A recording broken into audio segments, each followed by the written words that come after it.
Good evening once again, ladies and gentlemen. Welcome back to my channel. You already know who it is. It is your boy Lewis, and I am back once again with another banger, with yet another video.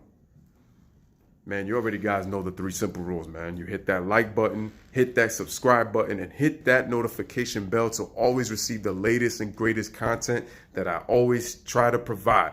I truly appreciate you guys for always taking the time to watch my videos, and you always know at the end, simple end, as I always say, every time you watch at the end of the video, make sure you like and share this video, man. It will only help the channel grow. Appreciate you guys for always taking the time to watch this video. So without further ado, let's hop right into it, shall we? I'm going to do another video right after this one, but this video is going to be talking about why I am not sold on James Harden and Russell Westbrook with their historic seasons, and why this narrative isn't going to mean anything if they don't perform in the postseason. Now, before I get started and I chime in, before I go in, before I'm going to ether this conversation, James Harden and Russell Westbrook, I give credit to you guys for what you guys are doing right now, getting the recognition that you guys deserve for having the historic seasons that you guys are having. Russell Westbrook has already averaged a triple-double 2 years in a row, and he is on pace to do it for a third straight year, which has never been done in NBA history. James Harden, 31 consecutive games scoring 30 or more points. He is second all time to Will Chamberlain, who had two different streaks. One, I believe, of 32 or 30. No, he had 31, and he had a 61-point, 30-point streak. What they're doing is great, okay?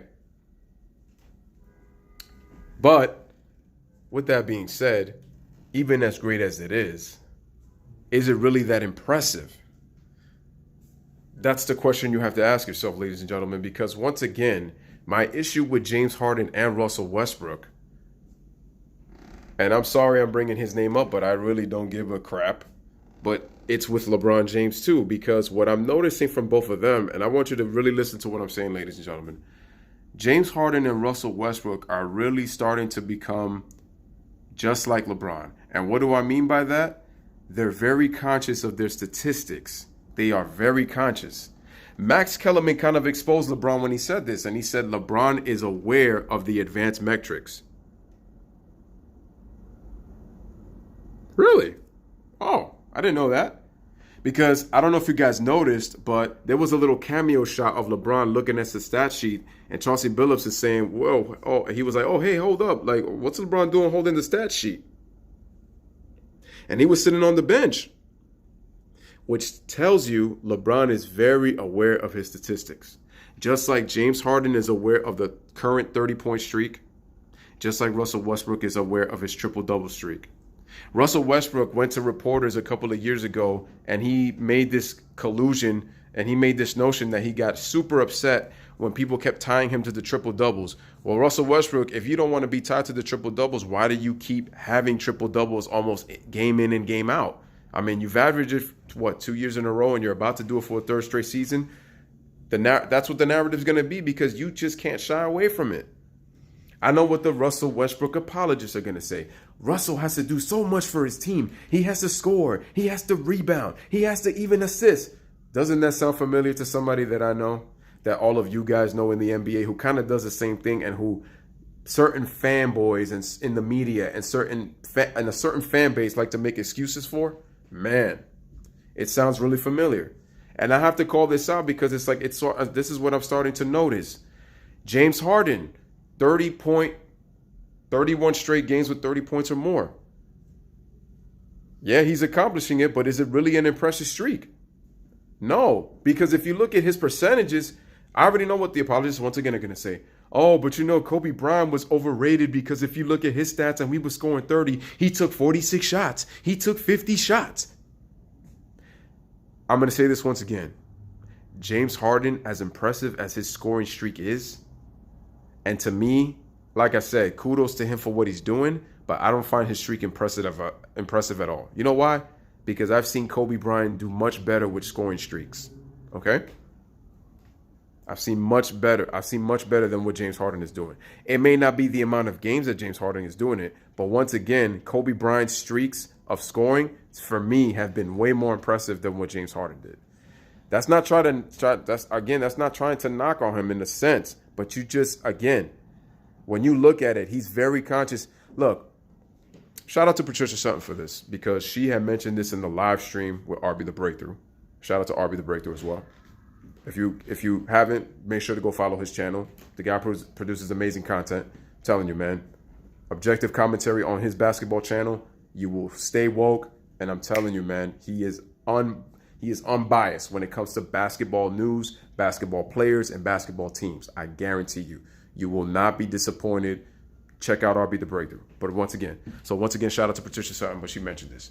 She talked about in the 30 games of Harden's 30-point streak. She says, the first, I think it was 10 or 11 games, Harden's, when he was scoring 30, they were 10-1. Since then, they are 11-9.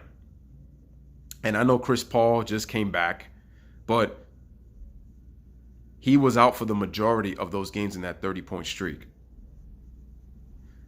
And if you notice, ladies and gentlemen, even in the games where the Rockets have no chance of winning, Harden is still in the game. He's like he could have 25, 24 points, 26, 27, 28 points.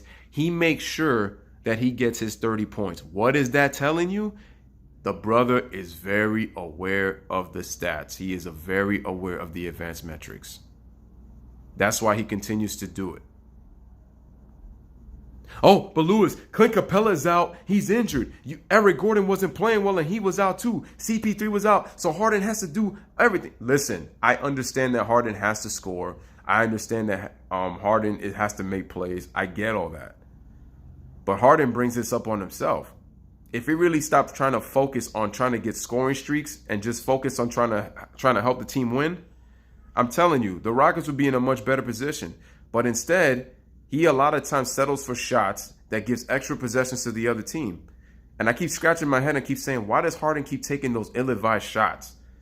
His game, it's funny. I was such a fan of his when he first came in, and I felt like he was doing a lot of different things.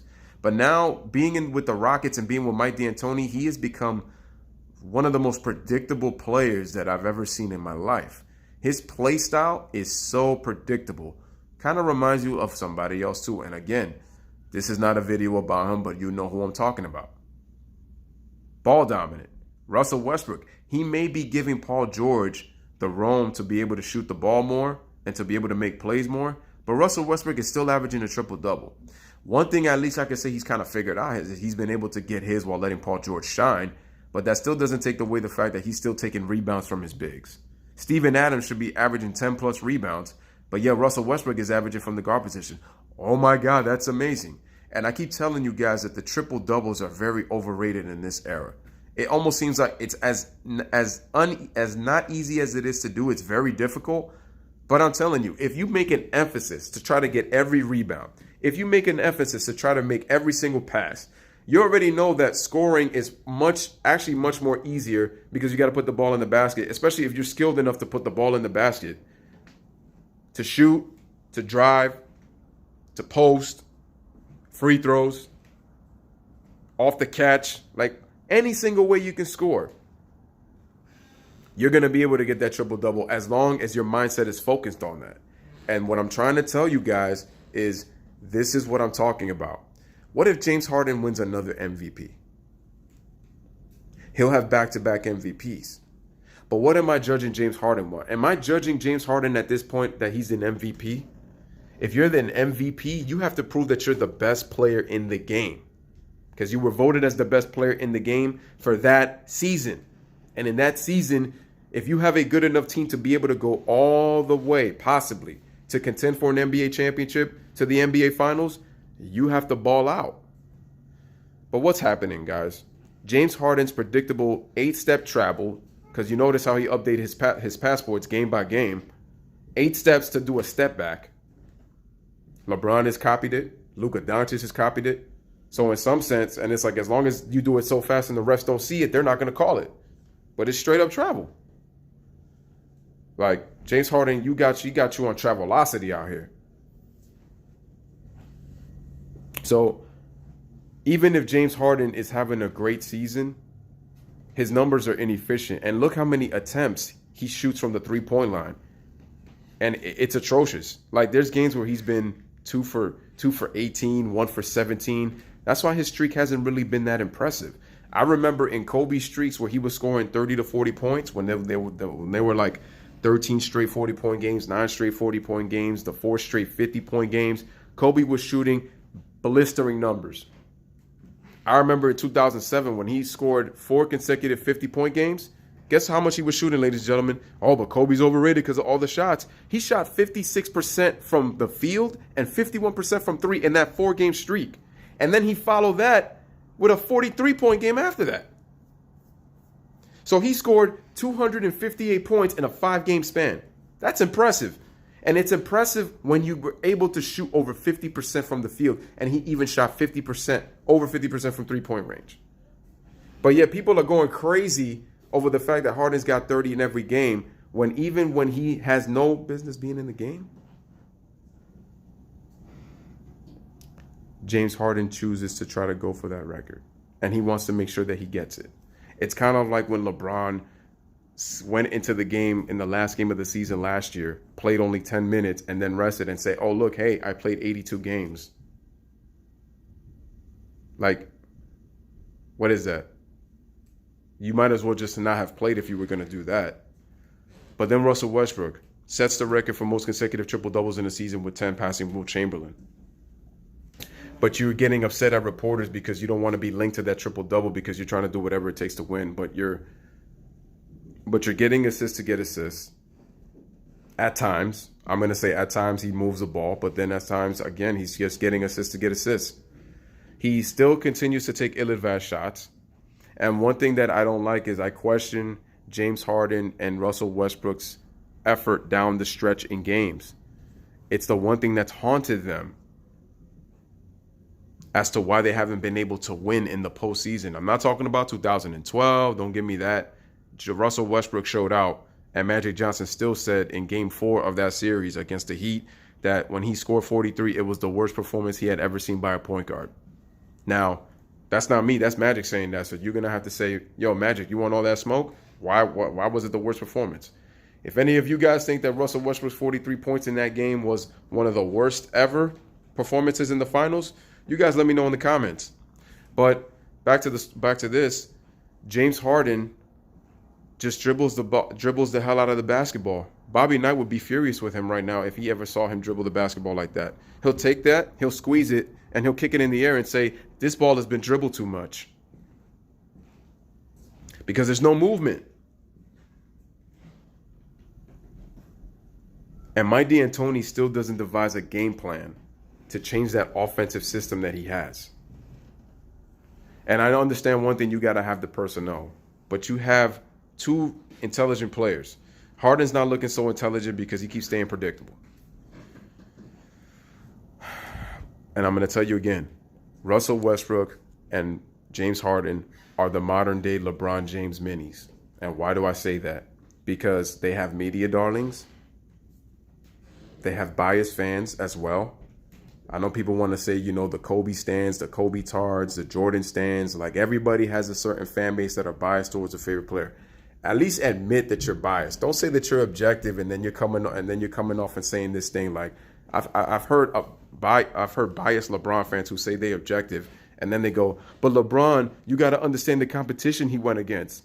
And I'm gonna tell you right now, LeBron James really has not been facing competition like that. So stop it.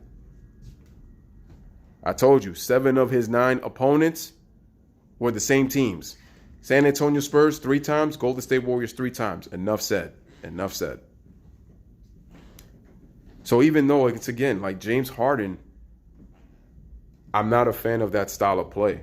Kobe Bryant was making the comments of basically saying that his play style is not going to win a championship because of what happens. The defense is going to key on him. And if he keeps this streak going, is he going to have the legs to be able to conform in the postseason? Like, and it depends on the matchup. If he faces a team like the Denver Nuggets, less per se, that's not going to be a good matchup for James Harden because if you remember, you got to play 2 games in that high altitude of Denver. So that's gonna be an issue, man. Playing at that pace and Harden doing his step backs. Harden thinks he can make every single shot. Now I get it in one sense. But the difference with Harden and Kobe is Kobe has footwork, so Kobe can shoot from anywhere on the floor and he could shoot any type of shot. But that's because he had the feet. James Harden's footwork only does the Euro step. That's it. He has handle and he does a Euro step, but he really doesn't have footwork. He doesn't post up. That's another thing. I think if James Harden would post up, he would really be able to save his energy to play defense. Russell Westbrook, with the strong body that he has, should be posting up guards, man. Guards that are not as strong as him. He'd be able to save the energy to be able to play defense. But I will say that Russell Westbrook is playing much more better defense this season. Some people are saying that Paul George has that influence. Not really, because that's a mindset on Russell Westbrook if you really think about it. Because last year, Paul George was pretty much doing those same things. Russell Westbrook was letting people shoot. I don't know for what reason. He would never body up guys. He would stay in the paint. But that's because he's aware of his stats. And he was always ready to be in the paint to be near the rebound. And Russell and James Harden would be caught in no man's land. At times, they would just ball watch and not man watch. And that's why I said that I'm comparing them to LeBron James in that aspect. They have a system in terms of how they systematically play. James Harden plays this ISO basketball and shoot threes.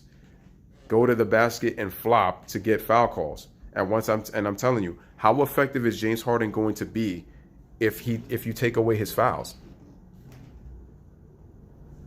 What he's going to do is he's going to be less aggressive. Defenses are going to key on him and they're going to tell you shoot the ball. And that's going to turn him ice cold because he doesn't have a rhythm going to the line, because that's how he gets a lot of his points. James Harden is averaging, 10 to 11 free throw attempts a game?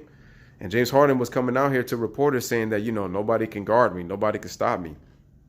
Yeah, we'll see you say that now in the regular season, but we'll see that in the playoffs. We'll see. And then if you guys don't win or go to the finals, I just want to hear what the excuse is going to be, even if you win another MVP. Because what they're going to tell you was what they were going to tell to Steph Curry had he not showed up in 2017 and 2018 after that 2016 debacle. They're going to say, oh, Curry, he shows his dominance in the regular season and his arrogance, but when push comes to shove, Curry never shows up in the playoffs.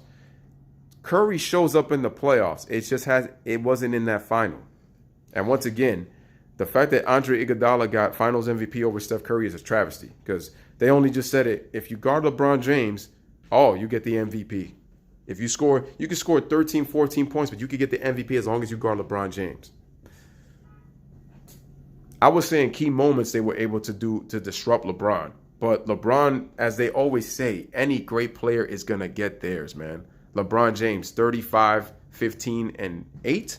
Or was it 35, 13, and 8? He didn't shoot well, but they really didn't stop him. LeBron was scoring. So I don't see that. Iguodala had an impact, but Curry was the MVP. 26, 6, and 5. And damn near still shot 40%, even though they were being physical with him. Curry's had big playoff series. It's just people just want to ignore it and then just go to the final. See, he's never performed in the playoffs. The playoffs is rounds 1 through 4, ladies and gentlemen, not the NBA Finals. The NBA Finals is the biggest stage, but there's a lot of rounds before that. And that's why I continue to tell you guys that James Harden and Russell Westbrook are the current LeBron minis, because they're conscious of their stats. They focus on their streaks. And when I tell you right now, these guys are the two reigning MVPs back to back in the last 2 seasons. And all I'm going to hear, James Harden had to do everything possible, to help the Rockets. I get all that. But these guys are not playing with intelligence, and this is where their IQ really lacks. Both of those guys are Russell is a dynamic talent. James Harden, very talented. But they're not smart. They're not smart. I don't want to hear people saying, see, what are you talking about, man? You don't even know basketball. Look, man, I look at the eye test. I'm not looking at the statistics. What do I see? The first thing you're going to want me to look at the stats, and you're going to say, oh, wow, he's averaging 20-something points. Yo, he's shooting, but it's like, okay, but why is his field goal percentage so low?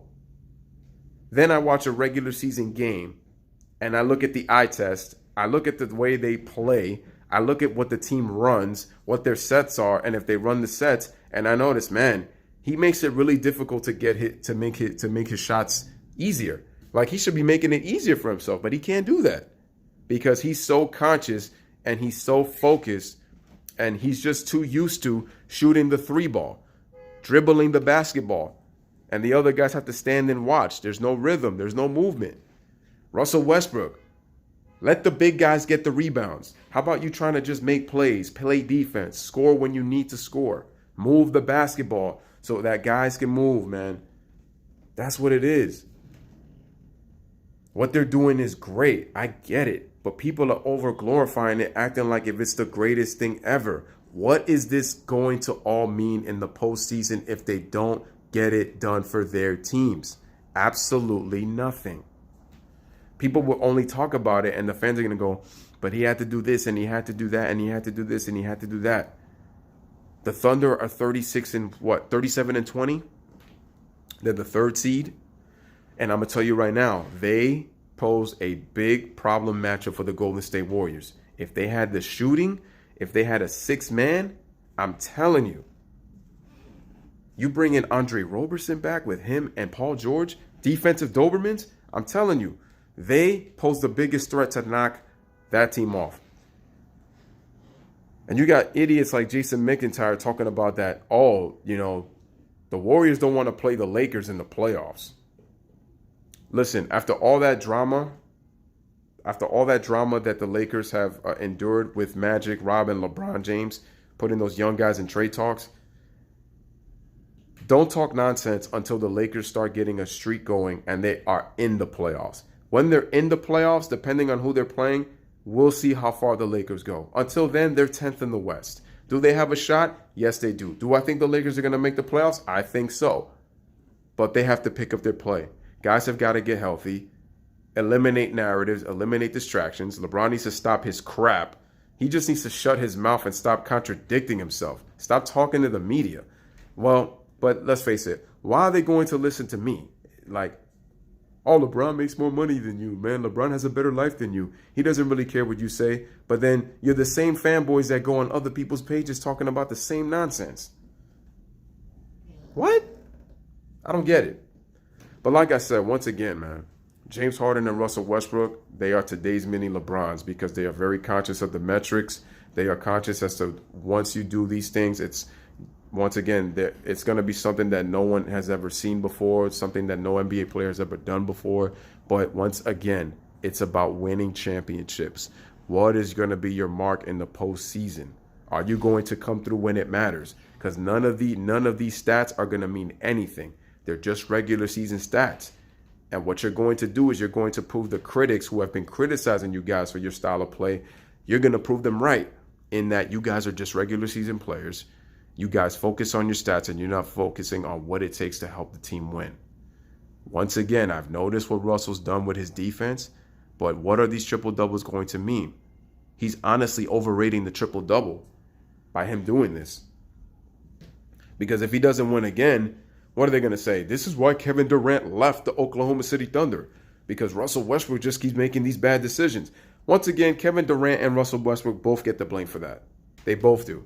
Kevin Durant is going to get the most hate because he's the best player on the team. But Russell Westbrook played that series too. They were the two best players on the team.